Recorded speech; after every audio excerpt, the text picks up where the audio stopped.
এই জলদি খা। টিকাটাও দিছে একদম, দেখি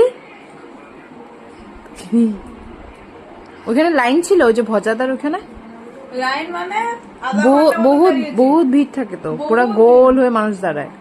তাও দাঁড়িয়েছিল। নাকি সন্ধ্যার থেকে কি কি হলো? সকাল থেকে বলছি, সকাল থেকে না, সকাল ছাড়। সন্ধ্যার সময় এখানে ফুচকা খাওয়া হলো। হ্যাঁ, এখানে ফুচকা খাওয়ার পরে আমি গেলাম অল্প সেকেন্ড প্ল্যান হলো সাধুকুটি গেলাম।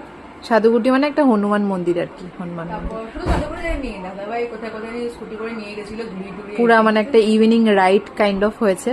তারপর আসার পরে ভজাদার দোকানে স্পেশাল আলু চাট খেয়েছি। আলু চাট ওখানে আমি আধা ঘন্টা লাইনে দাঁড়িয়েছিলাম। বাপরে। আমি যেটা খাওয়ার জন্য আধা ঘন্টা লাইনে দাঁড়িয়েছি। মানে অনেক পেশেন্স রাখতে হয়েছে। তারপর আসার পর ওখানে আমাকে বলে সিঙ্গারা আর মিষ্টি খেতে। আমি যেহেতু মিষ্টি লাগার না, আমি মিষ্টি স্কিপ করেছি, কিন্তু আমার খেতে লাগবে, আমি জানি আজ বা কাল। হ্যাঁ, তো সিঙ্গারাটা খেয়েছি। সিঙ্গারাটা খাওয়ার পরে আমি আসলাম মেয়ের বাড়িতে, ওখানে আমাকে দিয়ে নেই করে।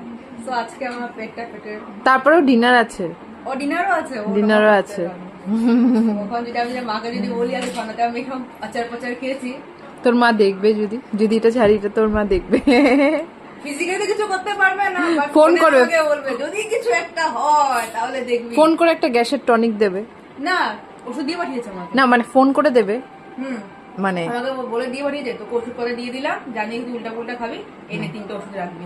3টা। তোর মা তো পুরো একদম গ্যাস্ট্রোলজিস্ট হয়ে গেছে। আমাদের ঘরে একটা বক্সের মধ্যে এখন গ্যাসের ওষুধ, সর্দির ওষুধ, কাশির ওষুধ সব আছে। সব সব আছে।